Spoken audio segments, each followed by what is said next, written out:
Magandang umaga mga kaidol. So dito naman tayo sa pakuhan.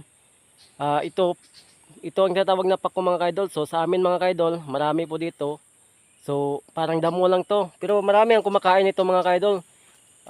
Kumukuha lang sila kapag kailangan na nila. So ako mga kaidol, nangunguha ko nito tapos binibenta ko sa market para makabili po tayo ng mga pangangailangan sa bahay mga kaidol. So ito ang paraan ko para mabuhay.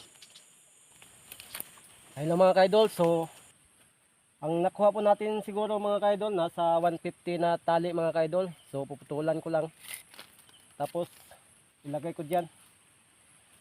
Mga kaidol, sa hindi pa naka-subscribe no, sana tulungan nyo ako mapaangat ang aking YouTube channel.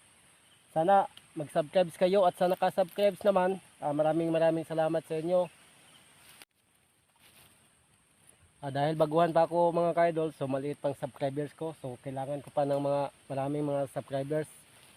So sana mga kaidol, paki-like na lang sa video na to mga kaidol. Malaking tulong na yan para sa akin. So God bless.